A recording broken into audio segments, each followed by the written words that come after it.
A termografia agilizou o atendimento, agilizou o diagnóstico e agilizou o tratamento. Que o paciente já sai na primeira consulta com pré-diagnóstico e com tratamento definido. Praticamente foi menos invasivo e menos doloroso para o paciente, menos pontos de agulhamento, de infiltração. Bom, para quem deseja conhecer um pouco mais, é uma grande vantagem no seu consultório. No começo vão ter vários obstáculos, mas com o tempo você vai pegando o jeito, vai pegando a mão e desenvolve um trabalho muito bom junto ao paciente. Meu nome é Rodrigo de Souza Luque e tenho especialização em medicina de família e acupuntura. Olha, o que a termografia veio mudar para mim é que eu trabalhando com acupuntura e com dor, eu sempre tinha uma situação muito forte ali dos pacientes, né? Que eles chegavam muitas vezes com exames já prontos, às vezes encaminhado de especialista em coluna, coisa assim, tudo, e com a ressonância magnética, tomografia, mas que com muitas alterações no exame, e aí eu sempre ficava me questionando, né? Mas qual dessas alterações aqui que realmente estão causando dor no meu paciente? E com a termo eu pude ter essa visão muito mais funcional do paciente, né? De que realmente não, com a termo ela meio mostra para mim onde está com uma atividade disfuncional. Nesse sentido, isso me acrescentou muito, né? Eu pude ser mais objetivo no tratamento, porque às vezes o exame é importante, precisa, a gente tem que ter noção do que está acontecendo, mas para tirar a dor a gente precisa dessa visão que a termo dá. Olha, eu diria que mudou onde eu posso ser mais objetivo, já ir mais direto ao ponto, eu acredito que consigo os resultados mais rapidamente. E posso também mostrar para o paciente, né? Ele fica muito satisfeito no sentido de que eu sou um profissional que também consigo, de certa forma, ver o que está acontecendo com ele, porque os pacientes às vezes referem dor e parece que ficam um pouco desacreditados, né? E depois também do tratamento, a gente, no primeiro momento seria isso, e depois eu posso também estar acompanhando e o paciente também olhando a melhora que ele teve.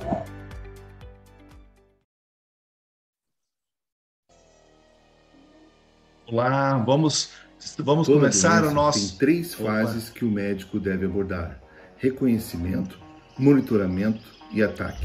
Uma das maiores dificuldades na avaliação clínica são os diagnósticos diferenciais. Eles atrasam o início do tratamento. Na maioria das vezes é necessário solicitar muitos exames até ver o que realmente está acontecendo com o seu paciente. Mas a sua avaliação clínica pode ficar ainda mais decisiva. O tratamento tem que ser preciso, direcionado ao problema local, sem perder a visão geral do paciente. Seu tratamento pode ser mais preciso se você puder enxergar o ponto-alvo. Muitas doenças recidivam por falta de um controle na manutenção após o tratamento. Isso pode ser evitado por meio de um monitoramento que enxergue como realmente o seu paciente está se recuperando.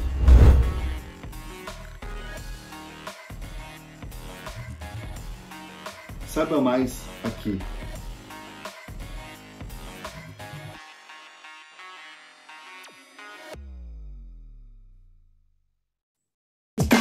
Olá, eu sou Marcos Brioski e esse é o Abraterm em Foco, o seu podcast em termografia médica. O conteúdo mais atualizado do momento, trazendo a você especialistas de diferentes áreas e convidados experientes do mundo inteiro. Esta é uma iniciativa da Associação Brasileira de Termologia Abraterm. Juntos somos mais fortes.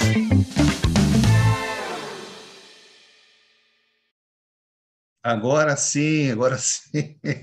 A gente fez a nossa introdução ali para o pessoal que ainda não conhece a pós, e a gente está aqui com os alunos da pós, com o nosso convidado especial, o professor Joaquim Branco. Seja bem-vindo, professor Joaquim Branco. Ele faz parte do Laboratório de Fisiologia do Exercício e do Esporte em Santa Catarina, pela UDESC, Florianópolis, pesquisador, professor, e agora com um artigo aí recém-publicado no Journal of Thermobiology.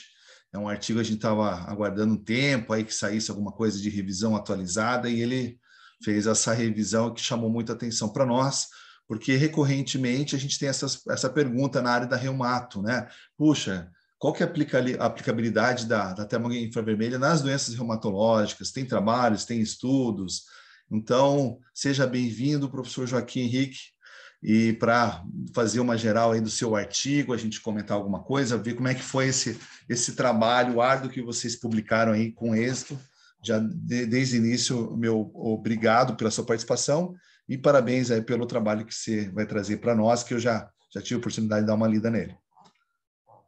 Obrigado, professor, pelo convite de poder estar apresentando um pouquinho, né, falar um pouquinho do nosso laboratório, do nosso artigo. Então é um prazer. Queria dar boa noite, né, para todo mundo. A minha colega também do laboratório, que é a autora também do artigo, a Loiane, eu acho que ela está aqui. Não sei se ela entrou e saiu. Não, a Loiane está aqui. Tá, sim, conosco. E ela ajudou bastante ali. Sem a Loiane e os outros autores, essa ideia, esse artigo não sairia. Posso começar, professor? Pode começar, Joaquim. Aí a gente vai perguntando, vamos conversando, né? Quanto tempo foi esse estudo aí, Joaquim? Olha, a gente demorou alguns meses assim para fazer, principalmente ali por depender de várias pessoas, né? Então, como é uma revisão sistemática, é impossível fazer sozinho. E a gente sabe que cada um ali, apesar de estar no laboratório, foi no período ali da pandemia, durante o isolamento social, a gente sabe que todo mundo tem várias demandas, né, no dia a dia, mas a gente tentou ali focar nesse trabalho o mais rápido possível, porque a gente sabe a realidade, né, de uma revisão sistemática, que passou um mês, já vem artigo, enfim, tem que atualizar. Então, levou ali em torno de uns 7, 8 meses ali entre a busca, a escrita, enfim, e a redação final. Compartilhar por aí, Joaquim? Deixa eu já compartilhar aqui.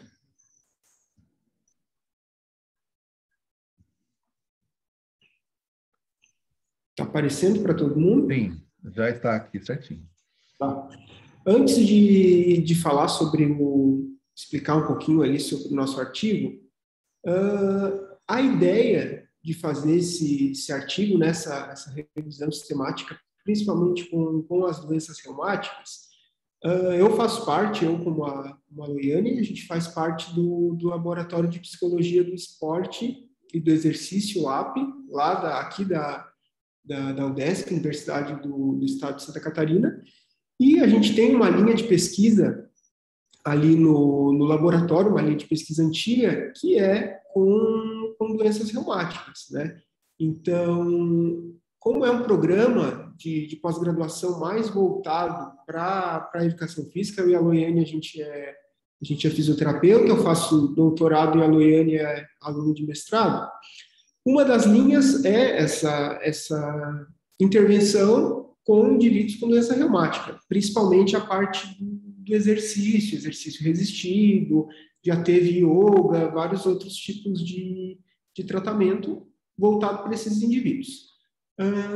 Teve a oportunidade ali do laboratório de ingressar alunos que já tinham experiência com termografia, porém com outros indivíduos. No caso, o meu irmão também é fisioterapeuta, também ele faz doutorado também ali no programa, e no mestrado ele teve, né,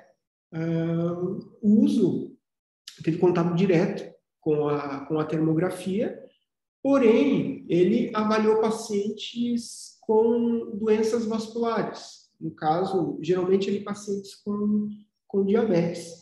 E aí, vindo ali para o laboratório, ele trouxe essa ideia para o professor.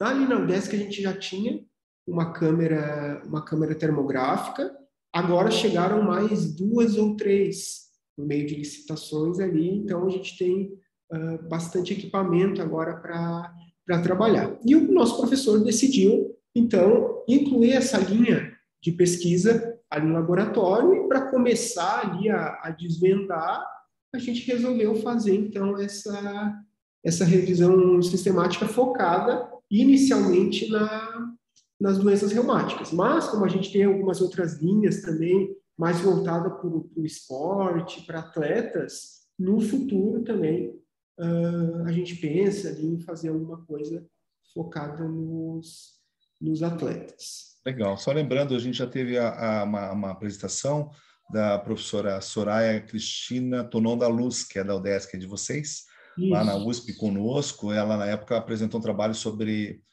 adaptação à prótese de amputados e membro inferior, com termo. Isso chamou muita atenção, foi um trabalho bem interessante. E agora é legal vendo que vocês têm um grupo aí já dando continuidade em outras linhas de pesquisa. Parabéns. Justamente ela que foi a orientadora do meu irmão, no mestrado, e agora a gente faz com o professor Alexandre Andrade ali no LAB. Então, falar um pouquinho, né, desse nosso artigo, falar rapidinho ali dos autores, eu, né, o Joaquim, meu irmão, o Rui, aí tem a Thaís, que é fisioterapeuta também, a Loiane, que está assistindo aqui, a Keila, também, que é fisioterapeuta, e o nosso professor, né, o Alexandre Andrade, que é profissional de educação física. Então, a maioria aqui dos autores são fisioterapeutas, só o professor que é profissional de educação física. Então, a ideia foi, né, a gente ter uma base ali, resumir essas informações do que a literatura traz, né, do uso e aplicabilidade clínica, principalmente, né, da termografia nessas doenças reumáticas.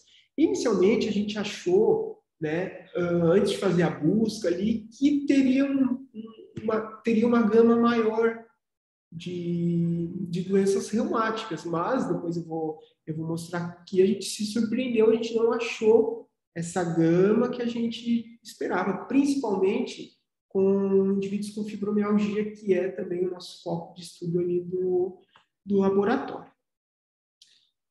Professor, eu vou pular direto ali para a metodologia, que aí eu vou abordar um pouquinho mais específico, até pedido do professor.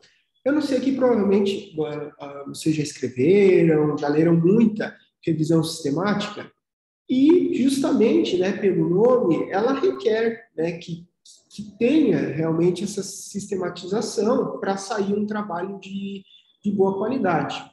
O que a gente percebe com a pandemia, muitas pessoas trabalhando de casa começaram a publicar e a escrever muitas revisões sistemáticas. Então, cada vez mais, as revistas, os periódicos estão mais exigentes no quesito da metodologia, né? Então, a dica é escrever minuciosamente a metodologia, é um grande passo ali para a publicação. E a primeira coisa, então, que a gente fez, né, foi o registro no Prospero. Então, hoje em dia, praticamente nenhum periódico ele está aceitando, né, uma revisão sistemática se ela não está registrada. Então, o mais comum é o Prospero, que é um site uma instituição da Inglaterra, mas agora eu não me recordo o nome, a gente tem algumas outras instituições que também realizam esse registro, né, da revisão sistemática, justamente para não ter uma duplicidade de estudos. Lá você consegue colocar no site, no Prospero, você consegue colocar ali os dados, algumas palavras-chave dessa revisão que você pretende fazer. Você consegue já ver uma busca ali, já tem um artigo parecido. Então, não tem necessidade de eu fazer, no momento, outra revisão sistemática. Ou, por exemplo, alguém registrou, mas não deu andamento nessa revisão. Então, você pode ir lá registrar e executar essa revisão sistemática. Você analisa, você envia ali no site todo o esqueleto pré-projeto, digamos assim, e a equipe avalia e eles dão um parecer, aprovando esse registro, então esse código, essa numeração, ou, muitas vezes, é o que mais acontece, eles pedem algumas adequações, principalmente, eu vou falar daqui a pouquinho, nessas ferramentas de análise ali, de risco de viés e de qualidade dos estudos. Então, a primeira coisa a gente pode falar. Professor Joaquim, então, hoje é obrigatório, né, as revistas, assim como tem lá o registro no Comitê de Ética para trabalho clínico, aqui como não é trabalho clínico, então tem essa obrigatoriedade, pelo menos pelo Prospero ali, que é o mais comum, né? Isso é muito importante para o pessoal. Exatamente. As revistas de maior impacto, os periódicos eles não aceitam mais. Apesar de que ali também no laboratório a gente publicou uma map review e a gente analisou. Uma das variáveis era o registro. E, por incrível que pareça, esse estudo que foi na parte de poluição e tal, muitos artigos, revisões não registravam, né? Mas isso está mudando muito. Então, praticamente todo periódico ele vai pedir esse registro. Então, antes já de começar, já pensa, já tira ali umas horinhas para registrar a revisão sistemática. Aí depois eles vão dar um número, que é esse código aqui. Tá? E tem que estar aparecendo, né, no artigo.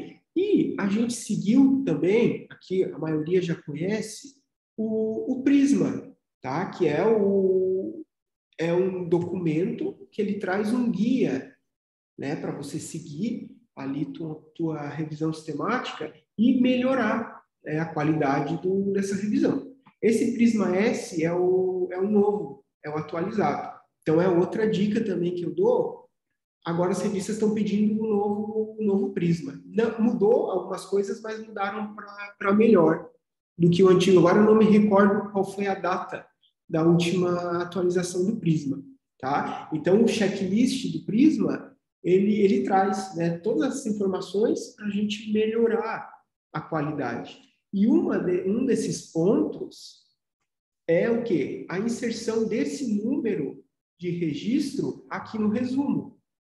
Né? Então, no resumo, a gente já tem que colocar que essa revisão já foi registrada no Prospero. Geralmente, os revisores, eles já vão pegar o artigo, do lado já pegam o Prisma e já vão elencando ali se está de acordo com o Prisma ou não. Certo? Pessoal, qualquer pergunta, tá? Vocês podem... Qualquer dúvida, vocês podem ir perguntando, podem interagir sem problema nenhum, tá? Posso fazer uma pergunta já, Joaquim? Claro. Boa noite. Boa noite. Olha só, no item, pode voltar um pouquinho ali na eligibilidade? Isso, na primeira página onde está, abaixo da metodologia, isso aqui. Uhum. Eligibility criteria. Tem no número 3 os artigos não acessíveis em formato completo, né? Quer dizer, você não pode solicitar esse... Eu não entendi por que você usou esse critério de exclusão aí. Sim, porque geralmente tem alguns artigos muito antigos que nem nas bases de dados ele está ali o registro do nome do artigo, mas ele não está disponível. Então, o que a gente colocou? Se os artigos não estão disponíveis na sua totalidade, e mesmo depois de a gente tentar mandar um e-mail para o autor pedindo, se realmente a gente não conseguiu acesso, infelizmente ele não entra, porque a gente precisa, na parte de extração dos dados, a gente precisa principalmente ter o N, ter a média ou mediana de idade, essas informações básicas, né? E o tratamento, por exemplo, que foi utilizado. Então, a gente vê isso muito com artigos mais antigos. É muito comum. E aí, infelizmente, a gente colocou, né, como um critério de exclusão. Perfeito, muito obrigado. Eu só estou um pouco preocupado do tempo do professor Joaquim, né? Mas fique à vontade, professor, se quiser ou terminar a metodologia, ou passar para o resultado, para a gente depois voltar e fazer as perguntas também é interessante.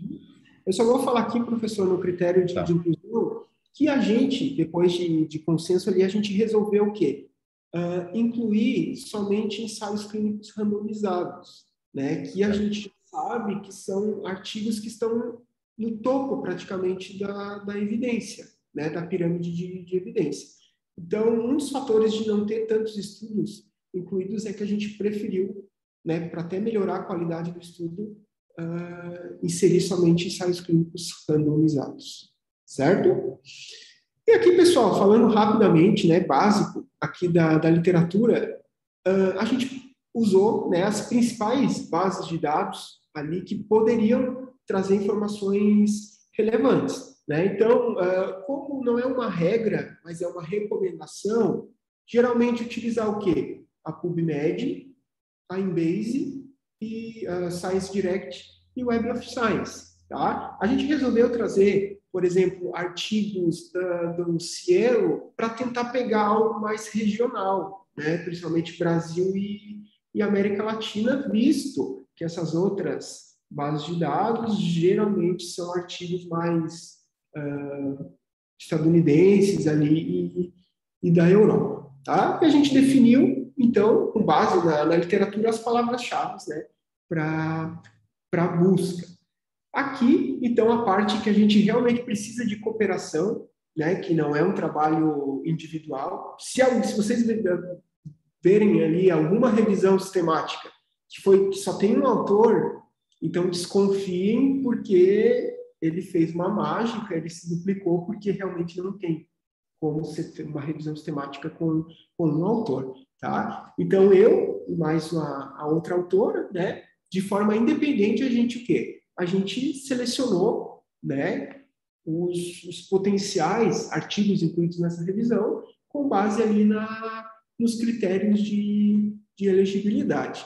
E aqui eu só queria comentar com vocês, não sei se todo mundo conhece, a gente eu utilizo desde o mestrado, mas a gente começou a utilizar também agora no laboratório, esse aplicativo, o Ryan, não sei se todo mundo conhece ou se alguém já utilizou. Não, tá? Não, é pouco conhecido para a internet. É um aplicativo muito bom, muito interessante, ele facilita assim, demais para realizar essa revisão sistemática. Ultimamente ele está crescendo muito, muita gente está utilizando, então se vocês tiverem a oportunidade, utilizem, desbravem esse aplicativo, que ele é bem interessante, tá? Então ele diminui todo aquele trabalho de Excel, de planilhas, então ele deixa tudo organizado já nesse site, tá? Então ele é bem interessante.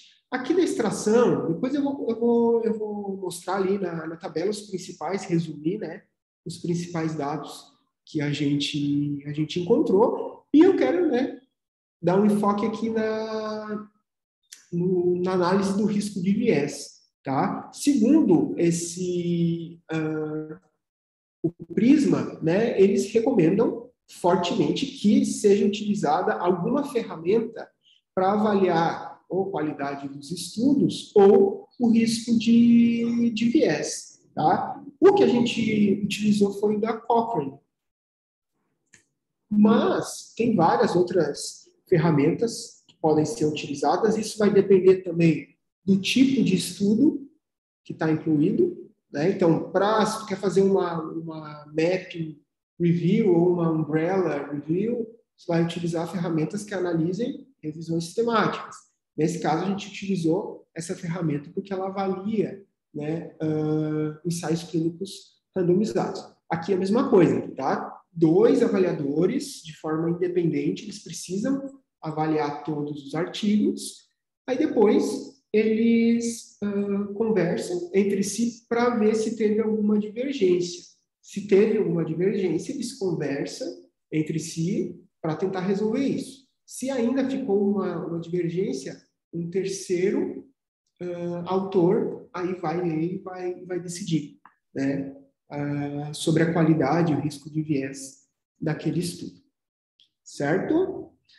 Pessoal, alguma pergunta aqui, ou alguma curiosidade sobre os métodos? Vocês têm algum? É interessante, professor Joaquim, na hora de apresentar na hora de mostrar algum dos trabalhos que você levantou, eu vi que tem uma tabela lá do viés. Você dá um exemplo ali para nós, por que aqui teve um viés, aqui não teve, só para o pessoal ter uma ideia assim, porque esse é um trabalho de altíssima qualidade, né? A gente está vendo aqui, percebendo, seguiu toda uma normatização, um formato bem acadêmico de fazer, e não simplesmente uma coleta de artigos, né? Então, a gente sabe que tem muitos outros artigos que a gente lê, vê no dia a dia, mas você selecionou só o estudo randomizado, clínico, tal. Você fez depurou bem, né? Vamos chamar assim, porque quando a gente passa lá na especialização, a gente vê uma série de artigos, um monte, desde o caso clínico, experiência pessoal, alguns casos com medicação e tal, mas aqui você realmente separou os tops aí relacionados na área.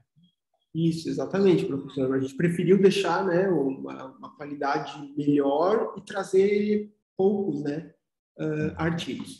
essa tabela aqui, ó, tá? Quando você utiliza aquela ferramenta da Cochrane, então é um programa, né, que você instala no computador e você vai inserindo ali os artigos e aí ele tem algumas perguntas, você vai respondendo de acordo com essa avaliação que cada avaliador fez de forma independente, tá? E aí ele traz aqui, né? Então ele traz cada artigo e aqui são algumas categorias, então, que ele está avaliando, né? Por exemplo, alocação, é muito comum ensaio clínico randomizado, né? Para saber os grupos que os indivíduos, né, que os pacientes foram alocados.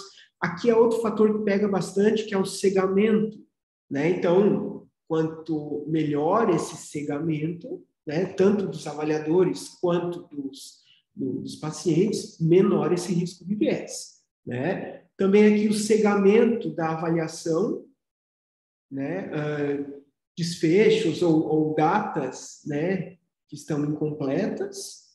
E aqui também tem essa seletividade também ali dos indivíduos e dos desfechos, né? E aqui tem outros vieses que podem prejudicar o artigo, tá? E aqui ele traz assim, ó, baixo risco de viés, onde está essa cruzinha, bolinha vermelha, risco de viés incerto, né? Então tem dúvida ainda se tem ou não risco de viés, e em vermelho aqui alto risco de viés, tá? Então, de forma gráfica, né, olhando aqui para esse gráfico, o que a gente consegue ver, né? Que aqui a gente tem, basicamente, 1, 2, 3, 4, 5 artigos que eles têm um baixíssimo risco de viés, ou praticamente não tem um risco de viés, né? É o caso aqui do Gold, do EGE, do T, do Zulian, por exemplo, aqui pela nossa avaliação, então ele atendeu todos esses requisitos que a ferramenta propõe, né? Então, os pacientes foram alocados de forma correta, os pacientes foram cegados, os avaliadores também foram cegados, né? Então, não teve outros vieses que poderiam atrapalhar ou induzir, né, o estudo. Porque é muito comum, é muito difícil, né? Principalmente, eu não sei na medicina, mas na fisioterapia, é muito difícil você cegar completamente o paciente, né? Porque, no caso, se é um exercício, ele vai estar realizando um exercício. Então, é um fator difícil de cegar. Então, quando um artigo, por exemplo, da fisioterapia é duplo cego, a gente diz que tanto o avaliador quanto o paciente foram cegados, olha, tem que dar parabéns, porque é muito difícil. Nesse caso aqui, então, esses artigos, a maioria aqui cumpriu bem, né? Então, a gente tem que atentar principalmente para esses 3 primeiros categorias aqui, né? Que é a alocação e o cegamento. Ó. Então, por exemplo, o artigo do Brito, ele teve um alto risco de viés. Por quê? Daqui a pouco eu já vou dar um geral. É isso que eu queria, professor. A gente já, para otimizar o tempo ali, é seu também, é assim, vamos começar assim, tem vários verdinhos aqui, né? Então, foi muito mais positivo do que alguns negativos. Mas vamos ver quais são os artigos, você fica à vontade de escolher ali, que são top, assim, que você... Por que considerou todos bons, assim? Então, vamos ver exatamente o que ele fez ali.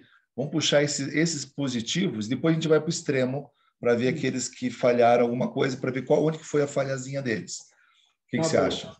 Não, claro, professor. Então, vamos começar aqui pelo Bali, né? Que teve praticamente... Ou não, pelo aquele que tem todos lá, esses que estão com todos verdinhos, os melhores. Vamos pegar os melhores aí. Vamos pegar o Gold, então, primeiro. Ó, Pode ser. Artigo 74, ele é mais antigo, né? Então, teoricamente, aqui, ó, já está aqui o Gold. Então, teoricamente, era para ter maior risco de viés, mas ele foi bem desenhado e não teve, tá? Então, o que o Gold, pessoal, avaliou, né? Ele avaliou pacientes com artrite reumatoide, né? E até ali na descrição, depois vocês vão ver, a maioria dos artigos, eles avaliam, a termografia avalia uma resposta a uma intervenção, né? A maioria aqui, medicamentosa, tá? Tem uma que é com exercício, né? Depois eu vou mostrar para vocês, e uma com laser terapia, né? Então, aqui o Gold, ele quis avaliar o efeito, né, do naxopreno anti-inflamatório contra o placebo, né? Então, aqui ele usa uma câmera diferente da FLIR, enfim, uma Thermovision, eu não conheço, provavelmente é uma câmera mais antiga, né? E aqui a gente trouxe mais ou menos o protocolo de avaliação da termografia, tá? Então, a gente não focou muito no protocolo da intervenção de cada estudo, a gente focou no protocolo da termografia. Da termografia, sim. Isso, né? Então, aqui, de forma resumida, né, o que o Gold traz? Que o naxopreno, né, que é o anti-inflamatório, ele foi melhor, né, que o placebo, né? Então, eles verificaram isso por meio ali da termografia, provavelmente com uma resposta ali na temperatura desses indivíduos com artrite reumatoide, tá? Então, ele foi um estudo bom, atendeu a todos os critérios ali de qualidade, certo? Vamos passar para outro, professor, então, esse do Êgidos, isso, 2009, então é um artigo um pouquinho mais novo, né? Deixa eu ver, cadê? Tá aqui, ó, o Êgidos, né? Então, o que eles avaliaram? Né? 27 indivíduos com osteoartrite de joelho, tá? Esse aqui é interessante, que eles não usaram o medicamento, eles usaram a laser, né? O laser terapia, que é muito utilizado na fisioterapia, né? Aqui usaram outra câmera, né? Outro modelo de câmera, não é tão comum como a FLIR, que foi, né, a marca mais utilizada. Só para saber, Joaquim, é tudo a mesma coisa, sabe? A raiz é a mesma, na verdade. É uma evolução do mesmo sistema, tá? Uhum. Só para informar o pessoal, né? Esse do Gold que se mostrou era artrite de mãos, tá? Estava vendo aqui, da artrite de mãos, e esse do Êgidos é de joelho, né? Isso. De joelho. Tá?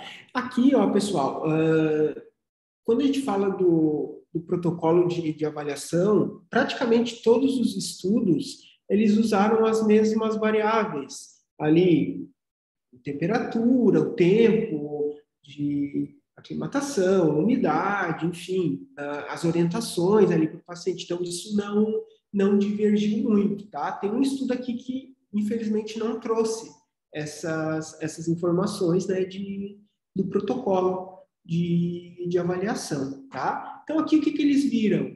Que a laser terapia, ela reduz, então, a dor, né, nesses indivíduos com osteoartrite de joelho, e ele melhora a microcirculação na área, né? O que, a longo prazo, vem a tentar melhorar, né, os sintomas ou diminuir essa progressão ali da osteoartrose do joelho. Isso.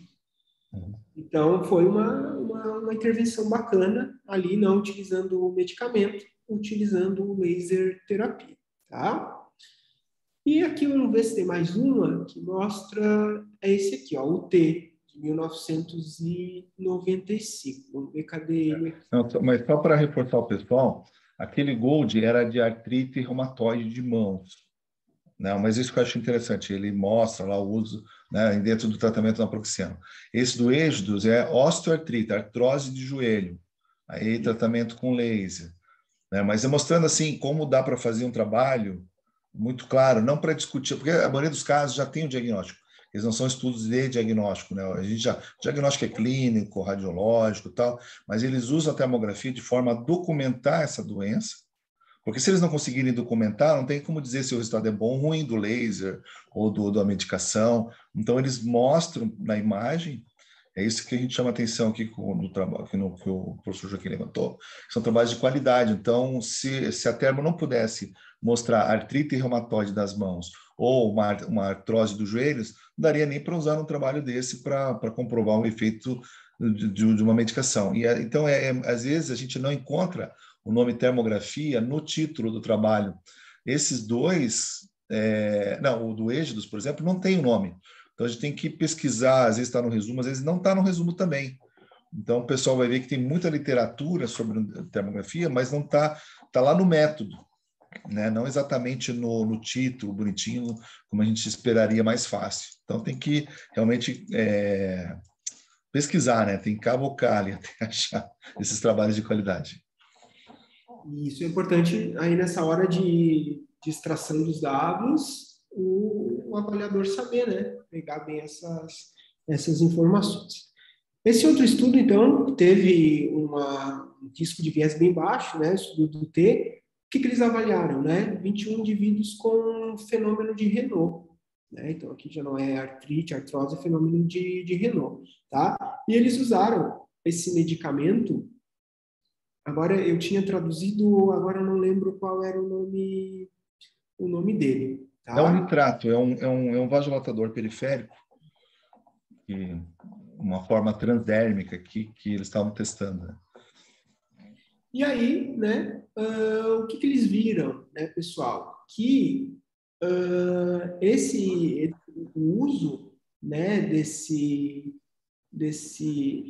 medicamento, ele melhora ali, ele melhora os efeitos ali do fenômeno de Renault, porém, ele não trouxe ali uma melhora tão significativa. Tá? Então, eles ficaram ali meio que, depois no artigo, vocês vão ver todas essas informações, ele não traz, né, essa melhora tão significativa.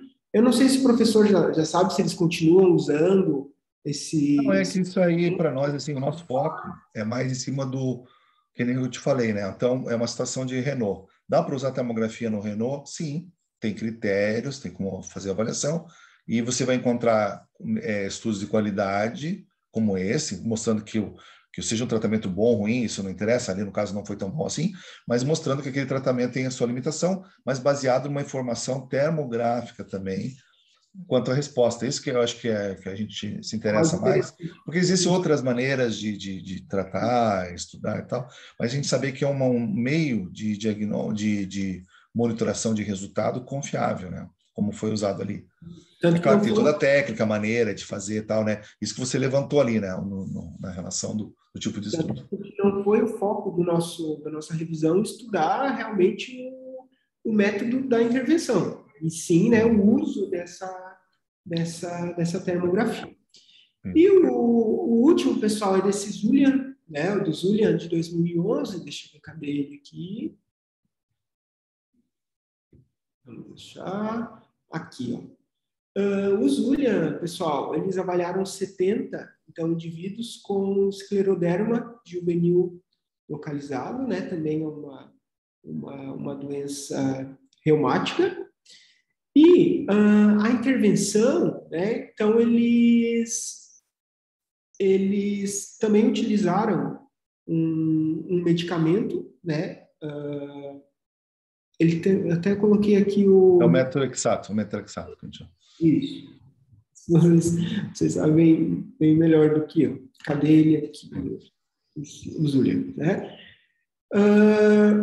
Aqui, o protocolo, basicamente, foi, como eu falei, foi o mesmo, né? Em todos os estudos. E aí eles viram que esse medicamento ele foi eficaz, né, para o tratamento do escleroderma, e foi bem tolerado, né, pelos indivíduos, né? Mas como o professor falou, o objetivo não é a gente saber se funcionou ou não, é saber se a termografia realmente conseguiu avaliar, né, essas possíveis alterações desses indivíduos, independente ali do tratamento que foi proposto. Certo? E essa parte, então, esses são os melhores, assim, deu tudo certinho. Vamos pegar agora, Joaquim, os que você colocou lá como viés grave, para a gente entender o que a gente pode melhorar nos trabalhos futuros. Apesar de ser um bom trabalho, publicar e tal, né? Esse do Brito aí, ó, 2020, bem recente aí, ó. Aí você botou 3 observações ali de viés, né? Isso não invalida o trabalho, nada, mas é só chama atenção que ele pode ser melhorado, né? Esse é aquele aspecto que eu falei para vocês. Esse artigo do Brito, eles utilizaram o exercício físico, tá? E aí, com indivíduos com artrose e osteoartrose.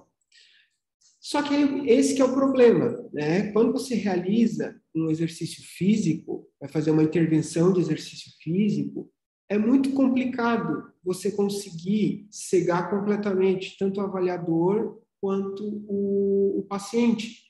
Então, foi esse o problema do Brito, né? Então, eles fizeram ali todo um protocolo de exercício, começando com aquecimento, aí depois fizeram ali exercício de alongamento, exercício dinâmico, exercício resistido, relaxamento, enfim, está todo o protocolo descrito.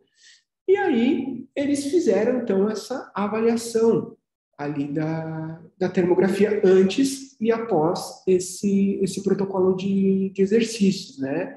Então, o que eles viram? Que nos adultos, né, com osteoartrose, essa região ali onde foi avaliada a termografia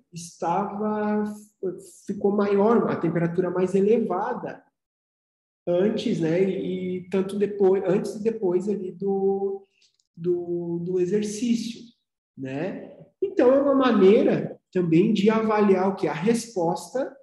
A termografia, ela consegue avaliar a resposta até mesmo do exercício, tá? Então, o que eles poderiam melhorar? Tá? Do meu ponto de vista, tentar um melhor cegamento.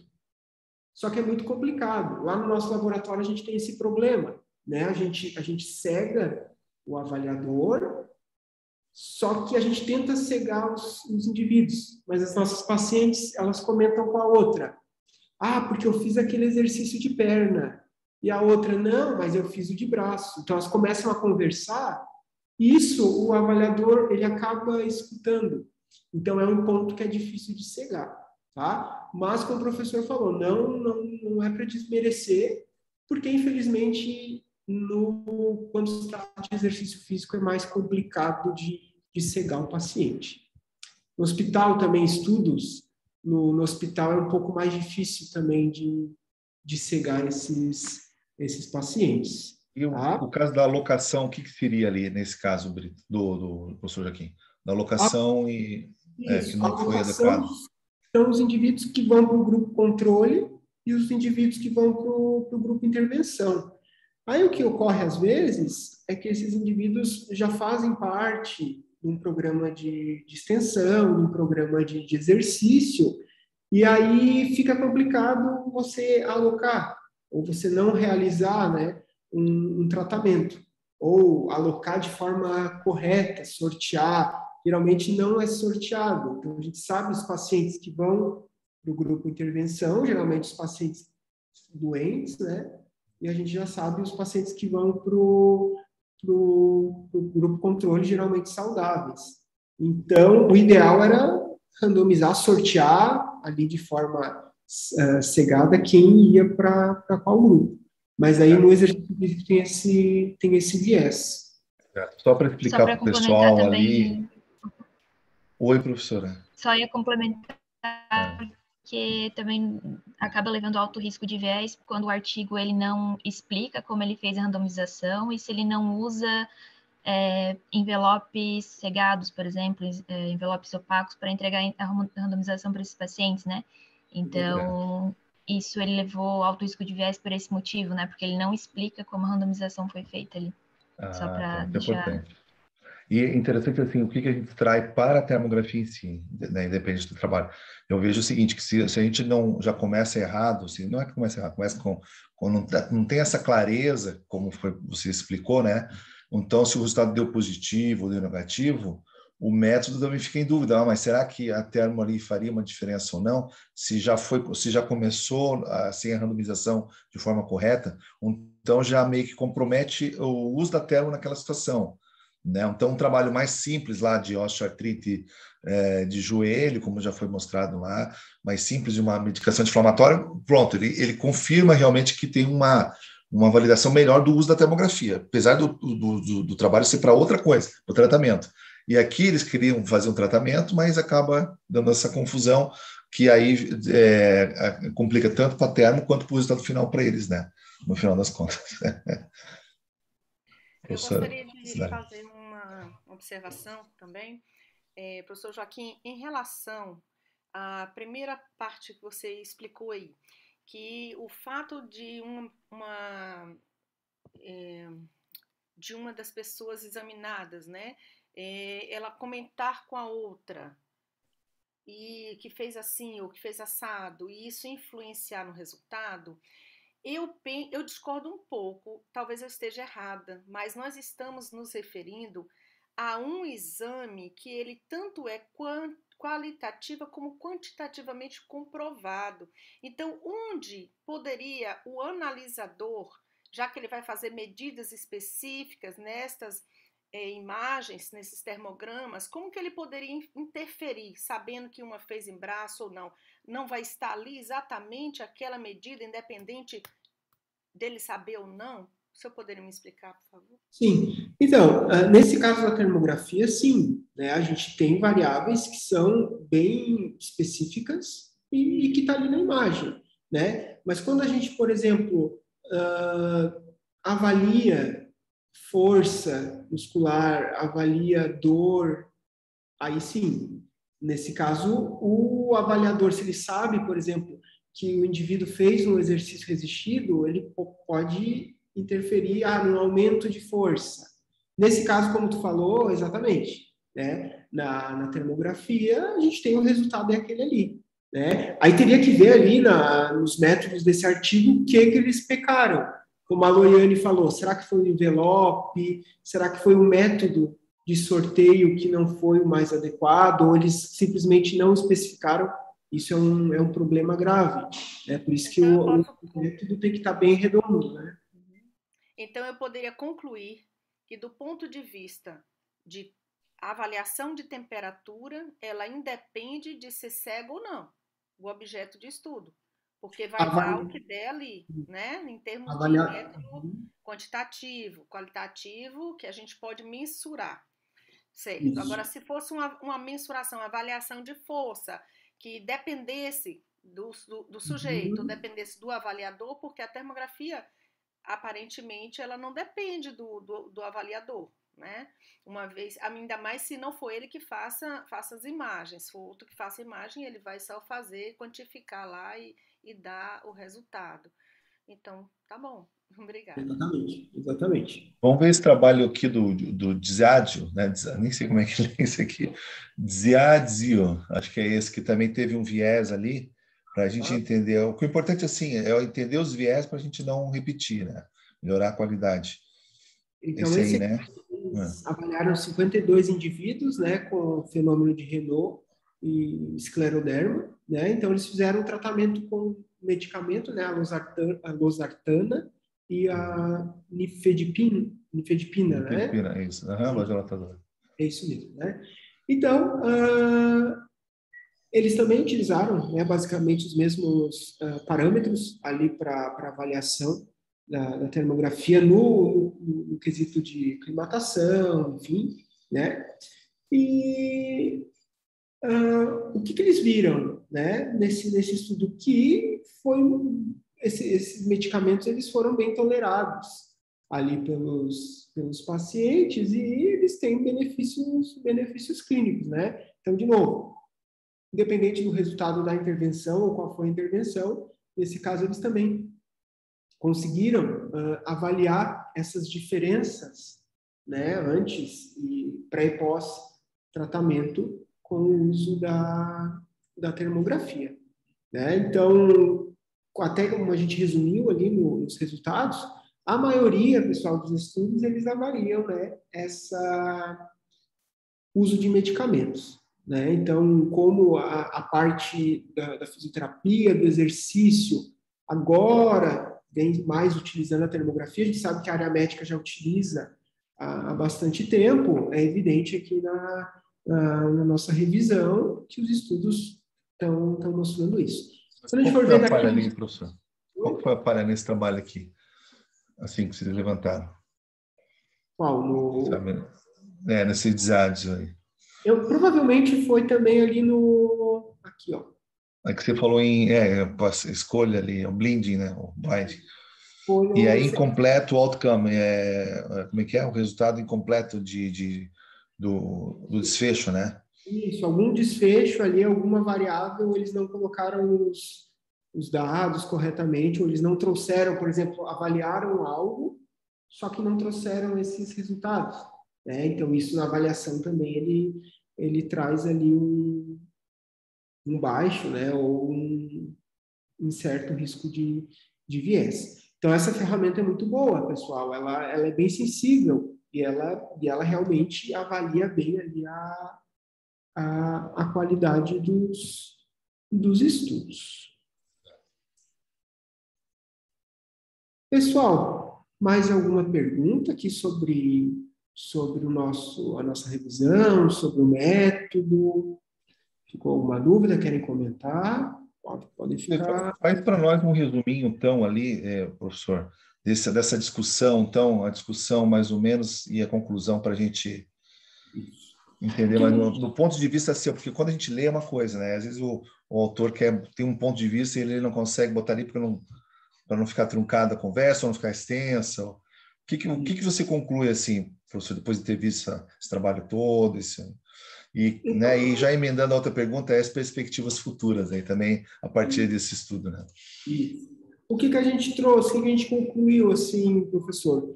Que a termografia, ela nos mostra, né, ser uma ferramenta muito boa para avaliar essas mudanças, né, indivíduos com doenças reumáticas, independente ali da intervenção que foi utilizada, e ela se mostra ser uma ferramenta muito prática para ser usada no dia a dia. Então, o profissional que vai utilizar, respeitando, obviamente, todos aqueles protocolos, né, de avaliação, você consegue ter uma boa ferramenta clínica para avaliar esse teu paciente. E o que é mais interessante, você consegue mostrar para ele, olha o tratamento que a gente está fazendo, olha o resultado que ele tá dando. Então, você consegue, de forma visual, mostrar para o paciente. Né? A gente sabe que o paciente gosta de ver o resultado, não só sentir essa melhora, mas ele gosta de ver esse resultado. Né? Então, esse estudo trouxe isso, somente a prática clínica, né? O quão interessante é usar essa ferramenta, né, para avaliação de indivíduos com doença reumática. Os estudos futuros, né, então a gente já tem alguns estudos ali em andamento, a gente tem um protocolo para fibromialgia, que a gente vai utilizar especialmente ali para fibromialgia, né, e a gente tem algumas teses aí, dissertações que vão sair nessa área das doenças reumáticas, principalmente isso, né? Avaliando o efeito do exercício resistido. Então, espero que o nosso estudo, na próxima revisão, não esteja ali com baixo risco de viés, porque a gente vai cegar bem o máximo que a gente conseguir os nossos pacientes. Legal. Professor, achei muito bom, excelente. Eu estou disponibilizando para os grupos ali o artigo, né? O pessoal que não tem, por acaso não tem, esteja aqui comigo, é só entrar em contato comigo ou lá na Abraterm, mandar um e-mail, que a gente encaminha aí, né, com a autorização do professor Joaquim, esse artigo, que já tem lá, ele é prático, porque já traz o link para o artigo original, na referência, então ficou muito bom. Lembrando que não tem todos os artigos aqui, né? Ele pegou os principais dentro de uma linha de pesquisa lá de revisão sistemática e que está aberto para fazer outras revisões sistemáticas mais específicas dentro de um determinado assunto, osteoartrite ou, sei lá, tem outras ideias que dá para estender mais aqui em cima disso.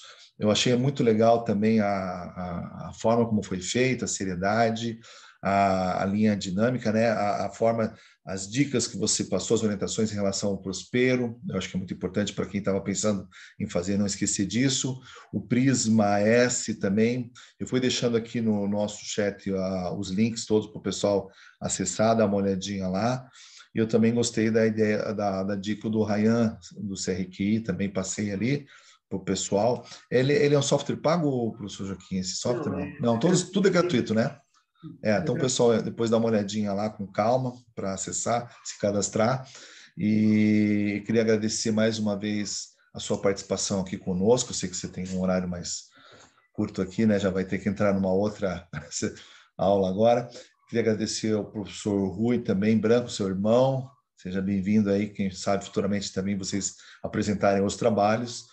A professora Thaís Siqueira, a Loiane que está aí com a gente, um grande abraço, obrigado, professora, foi o contato que a gente conseguiu até chegar ao Joaquim, a Keila e o professor Alexandro Andrade, que é o grande orientador aí de vocês, e a gente fica muito contente que esperamos aí que ver futuramente mais trabalhos de altíssima qualidade voltados à termografia. O que precisar do nosso apoio, a gente está aqui à disposição, com trabalhos, ideias ou opiniões, né?